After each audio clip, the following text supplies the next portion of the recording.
सोराङाव फैदों बिटिआरनि चिफ प्रमद बर'नि खौरांगिरिफोरनि थाखाय रादाय होनाय मोनसे राव। दा नोंसोर मिडियानि मानसिफोरा 10 कोटी जाय मिडिया सान हर गोरिब राजानि थाखाय बा समाजखौ फोसाबनो थाखाय खामानि मावबाय थायो बे मिडियाफोरनो 10 कोटी मिडिया मा होनो वेलफेयार स्किम होगोन होनदोंमोन बिथांमोना 10 कोटी दा बिथांमोना बेखौ होनो हायाखै। प्रमद बर'आ सरकाराव फैयोब्ला बिटिसि ओनसोलाव जेसेबां खौरांगिरिनि जार्नालिस्ट वेलफेयार फान्डनिफ्राय 10 कोटी रां होगोन होननानै बुंदोंमोन। आरो नोंथांमोना ससियेल मिडियायाव जाय जोङो डेम'क्रेसियाव मिडियाखौ 4 पिलार होनो दा बिथांमोना मानाव गेदेर प्रमद बर' दैदेननाय इउपिपिएल सरकार फैनाय लोगो लोगो बिटिसिनि मा होनो मास मिडियाफोरनि थाखाय मा होनो मिडिया वेलफेयार फान्ड होननानै बिथांमोना 10 कोटी रां होनायनि खोथा बुंदोंमोन। सोराङाव फैदों बिटिआरनि चिफ प्रमद बर'नि खौरांगिरिफोरनि थाखाय रादाय होनाय मोनसे राव। এটা হল জার্নালিস্ট ওয়েলফেয়ার ফান্ড 10 crore रुपिसर আমি এটা রাখিছো জার্নালিস্ট কলোনি এটো প্রত্যেকটো ডিস্ট্রিক্ট হেডকোয়ার্টার এটো আমি রাখিছো। थारैनो बिटिआरनि खौरांगिरिफोरा होनाय रादाय बादि मोननो हाबायना कास्टम बसुमतारी। सन्मानीय प्रमोद बर' डाঙৰীয়াই তেখেতে কৈছিলে যে তেখেতে হাকনত আহিলে বিটিসি অঞ্চলত বকবাদ কৰা সকলো মাছ মিডিয়া জাৰ্নালিষ্টসকলক জাৰ্নালিষ্ট ওয়েলফেয়াৰ ফান্ডৰ নামত 10 কোটি টকা দিয়া আছিল।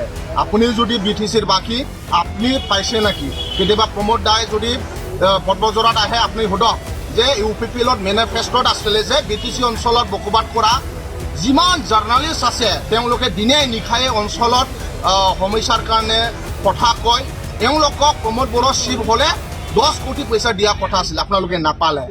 बिपिएफ दोलोनि मिरु लाइमोन नेहाथारि कास्टम बसुमतारिया खौरांगिरिफोरनो 10 कोटी रांनि अनसुंथाइ मोननांगौ रांखौ होनांगौनि सायाव बुंनायखौ बिटिआरनि गाहाय मावफुं सोद्रोमा प्रमद बर'आ मिथिया। आं खोनायाखै आं नायाखैबो आरो समाजाव बारा गोनांथि दङ होननानै आं साना। बे बाथ्राखौ खौरांगिरिफोरा सोंथि खालामनायाव बिटिआरनि गाहाय मावफुं सोद्रोमा प्रमद बर'आ खौरांगिरिफोरनो फिननाय होदों। आं खोनायाखै आं नायाखैबो आरो बेफोर खोथाफोरा समाजाव बारा गोनांथि नङा होननानै आं साना।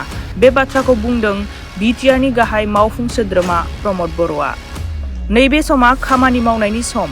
जों गावबा गावनि गेजेराव दान्थे बिदान्थे नाङै बाथ्राफोरखौ जुक्ति होलायनाय समाजा माबा मोनसे लाब जागोन होननानै आं साना। आं खोनायाखै आं नायाखैबो आरो समाजाव बारा गोनांथि दङ होननानै आं साना। खारन नैबे समाव खामानि मावनायनि सम जोङो गावबा गावनि गेजेराव खोथा दान्थे बिदान्थे नाङै बाथ्राफोरखौ जुक्ति होलायनायजों समाजा माबा मोनसे लाब जागोन होननानै आं साना। 30-40 बोसोर जथेस्थ' जोंहा खहा जाबोनायाव दिनै हर सान बयबो खामानि मावनांगौ हारि जौगानायनि थाखाय दा बेवहाय राजखान्थिनि माखासे नाङै खोथाफोरखौ सम हगारनाय बे जोंनि हारिनि सम नङा। ओंखायनो जायफोर बेस्थ' दङ बेस्थ' थाथोंसै आंहाथ' बुंनांगौ गैया।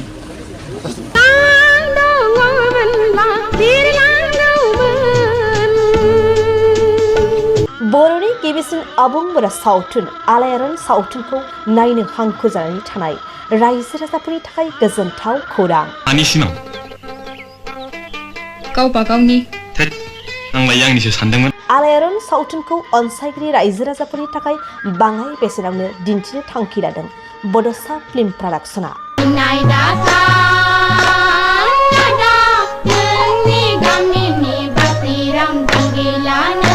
रायजो राजाफोरनि खाबुनि थाखाय क्रिसमास आरो इंराजि गोदान बोसोरजों लोब्बा लाखिनानै गोदान बोसोर 2024 इं मायथाइनि 2 जानुवारिनिफ्राय 20 जानुवारिनि गेजेराव बड'सा फिल्म प्रडाक्शना आलायारन सावथुनखौ बाङाय बेसेनाव रायजो राजाफोरनो दिन्थिनो थाखाय आखायाव लादों।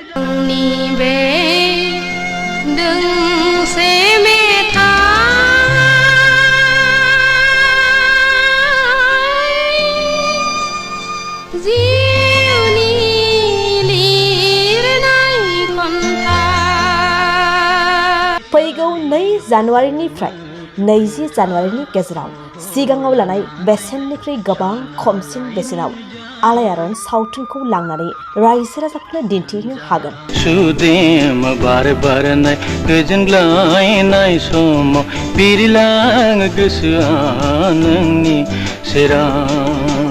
क्रिसमास आरो इंराजि गोदान बोसोरजों लोब्बा लाखिनानै आलायारन सावथुनखौ अनसायगिरि रायजो राजाफोरनि थाखाय बाङाय बेसेनावनो दिन्थिनो थांखि लादों बड'सा फिल्म प्रडाक्शना। कुन्जेनि खैसाराव नोंथाङा गासनबाय, नोंथाङा गावनि खाफालखौ जाबाय। हाखौ लामारनो नाजायोब्ला बाथ्राया गाहाम जानाय नङालै। बेनिखायनो दासिमबो जुदि नोंथांमोनहा आलायारन सावथुनखौ नुवाखैब्ला थाबैनो जगाजग खालामदो आरो बाङाय बेसेनावनो लांनानै आलायारन सावथुनखौ नायनो गोसो जानानै थानाय रायजो राजाफोरनो दिन्थिहैदो। नों खालि आंनो 500 रांल' हर, हाया फाक्का। नोंथांमोना आलायारन सावथुनखौ सिगांनि बेसेननिफ्राय गोबां खमसिन बेसेनाव लांनो थाखाय 8453766183 9678616741 आरो 7896298145 मबाइल नम्बराव फोनांजाब खालामदो।